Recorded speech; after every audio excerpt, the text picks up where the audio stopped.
Luka Modric a été interrogé sur la suite de la saison du Real Madrid et de Kylian Mbappé. On va voir tout ça dans cette vidéo. Salut à tous les gars, c'est Asdial. Aujourd'hui, on se retrouve pour une nouvelle vidéo où on va se poser la question par rapport à cette interview, enfin cette conférence de presse d'après-match où on a posé des petites questions, voilà, vous savez pas les conférences de presse, mais les petits micros là d'après-match là dans le couloir du vestiaire. On a posé des petites questions au bon vieux Luka Modric et on lui a demandé qu'est-ce qu'il pensait déjà actuellement de Kylian Mbappé, son intégration du côté du Real Madrid, etc.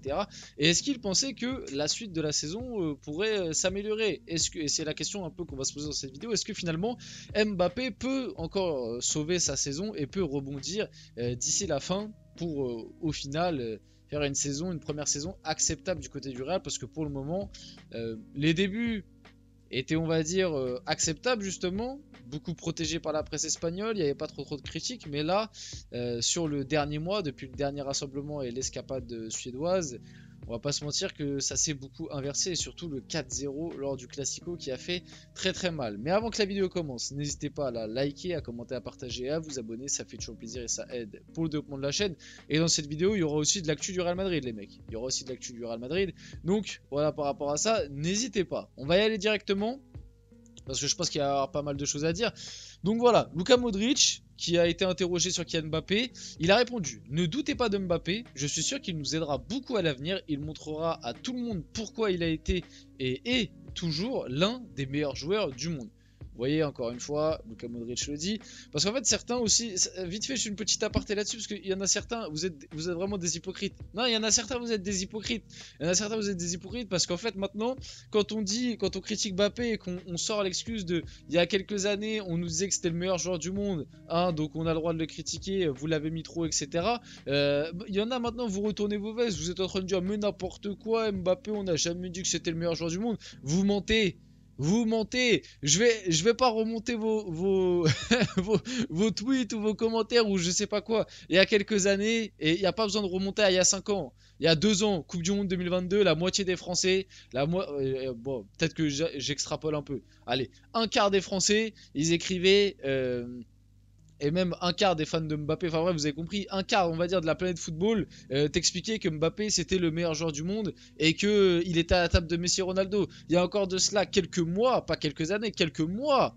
Je me rappelle, c'était juste avant l'Euro. Il y avait un débat sur l'équipe 21, c'était oui, qui est le meilleur entre Mbappé et Ronaldo à 25 ans, et la plupart des chroniqueurs de l'équipe mettaient Mbappé devant Ronaldo, Cristiano Ronaldo à 25 ans. Donc sur le truc du meilleur joueur du monde, si pendant un moment, et moi, même moi, je vais vous le dire, je dois l'avouer, pour moi, pas la Coupe du Monde 2022 foncièrement, mais plus son année 2021-2022 avec le PSG, pour moi, c'est le meilleur joueur du monde avec Benzema.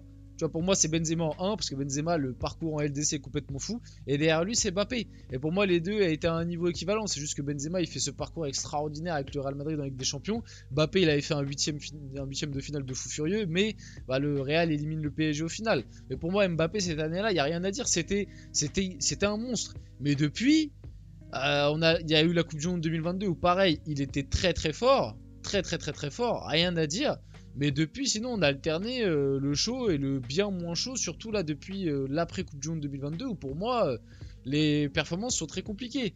Donc bref, pour en revenir par rapport à ça, Mbappé, faut arrêter de nous réécrire l'histoire. Si, à des moments, les médias et certaines personnes, certains supporters, fans de foot, etc., l'ont placé très haut. Donc maintenant, à l'heure actuelle, quand on le critique et qu'on dit ouais, il y a quelques années, vous nous expliquez que c'était le meilleur joueur du monde, regardez maintenant, et que vous dites mais c'est pas vrai, on n'a jamais dit que c'était. Vous mentez, vous êtes des menteurs.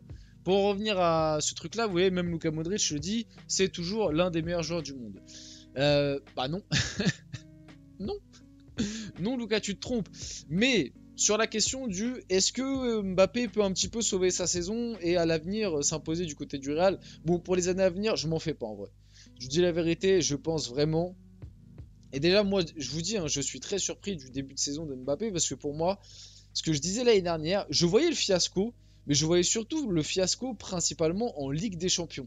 Je voyais pas un aussi gros fiasco, enfin entre guillemets fiasco, vous m'avez compris. Je voyais pas un aussi grand échec du Real Madrid et de Mbappé en Liga. Je pensais vraiment que Mbappé et le Real en Liga, ça allait être tu vois, ça allait être facile pour eux. Parce que je me disais, bon, ce Real va être déséquilibré, il va y avoir un déséquilibre certain avec l'arrivée de Mbappé, le fait qu'il va pas défendre, va falloir placer les trois autres à côté de lui, voilà, Rodrigo, Vinicius, Bellingham. Je me doutais qu'en Liga, il y allait avoir une forme de déséquilibre comme on a eu pendant des années au PSG quand on avait Messi, Neymar, Mbappé par exemple. Mais je pensais qu'en Liga, ça allait rouler, qu'il y allait avoir des stats, que tout le monde allait marquer, que le Real allait s'imposer. Un peu comme ce qui se passait au PSG en fait. Au PSG, Messi, Neymar, Mbappé. En Ligue des Champions, bah, ça a jamais passé le 8ème, mais en Ligue 1, on a eu quand même des phases où c'était dégueulasse, mais on a eu quand même des phases où, notamment avant Coupe du Monde, on fait 6 mois de fou furieux en Ligue 1 où on met des 3-4 buts par match, à chaque fois les 3 ils sont buteurs, et moi je pensais qu'on allait voir ça en Liga. Maintenant je savais d'ores et déjà que pour moi en Ligue des Champions ça allait couler, et c'est vraiment ce qui est en train de se passer. Et encore le Real a de la chance parce qu'ils ont quand même 6 points au final. Et je trouve que c'est beaucoup de points par rapport à ce qu'ils ont proposé depuis le début, parce que face à Dortmund, ils ont de la chance que Nouri Sahin s'est chié dessus, hein, on se le dit clairement. Et le premier match face à Stuttgart, tu gagnes, mais Stuttgart te met quand même une trempe sur 70 bonnes minutes, tu vois. Au final, tu gagnes 3-1 si je me trompe pas. Mais Stuttgart pouvait très bien l'emporter, au moins faire match nul. Pour moi, au moins faire match nul. Donc pour le moment, en Ligue des Champions, tu t'en sors très très bien avec tes 6 points par rapport à ce que tu as proposé. Et ça, par contre, je l'avais vu. Je savais, je me doutais qu'il y allait avoir un déséquilibre trop grand pour ce Real Madrid-là, avec l'arrivée de Mbappé, qui n'avait pas les profils adéquats, que ça allait tâtonner tactiquement pour la première année. Maintenant, je pense malgré tout que faut pas enterrer dès maintenant l'aventure de Mbappé au Real. Je pense que sur les années à venir, ça pourra bien mieux se passer. Est-ce que cette saison, il arrivera à la sauver? Est-ce qu'il pourra rebondir et montrer un meilleur visage cette saison? J'ai envie de vous dire, vu ce qu'il a montré là sur le dernier mois, limite il pourra pas faire pire. Donc il va forcément remontrer un meilleur visage, en tout cas je pense, dans les prochaines semaines, prochains mois. Maintenant, est-ce que ça va être à la hauteur de Mbappé? Je sais pas. Mais comme je vous dis, en fait, c'est le Real Madrid. Pour moi, la Liga, même s'il y a eu défaite du Barça face à la Sociedad, la Liga, ça me paraît encore très compliqué. Parce que moi, le Real a quand même 6 points de retard encore, avec un match en moins certes, mais 6 points de retard factuellement. Et je vois le Real encore faire des faux pas en Liga. Je vois le Real se faire accrocher encore par des équipes en Liga cette année. Je pense pas que ça va être un long fleuve tranquille pour le Real. Le Barça peut aussi se faire accrocher, mais j'ai plus confiance en le Barça en Liga que le Real pour le moment. Maintenant, on va suivre, on sait jamais. Donc la Liga, ça me paraît compliqué de ce que j'ai vu depuis le début de la saison à l'heure actuelle. Maintenant, la Ligue des Champions, comme je vous le dis, j'y croyais pas avant que l'année démarre. Comme je vous le dis, depuis le début de saison, ça me rassure pas. Mais c'est le Real Madrid en fait. Et le Real Madrid, t'es toujours obligé de les considérer en Ligue des Champions parce que il y a des années où le jeu était catastrophique, où tu vois, il y avait des résultats très très moyens en phase de groupe, en huitième de finale, et puis arrivé en quart, tu sais pas comment, tac, il y a le déclic, et d'un coup, quart de finale, des monstres, demi-finale, des monstres, finale, hop, le Real a jamais perdu une finale de Ligue des Champions. Donc, enfin, en tout cas, depuis que ça s'appelle Ligue des Champions.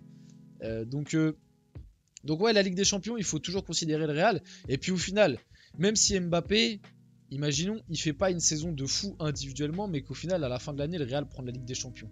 Est-ce qu'on dirait que c'est vraiment une saison ratée?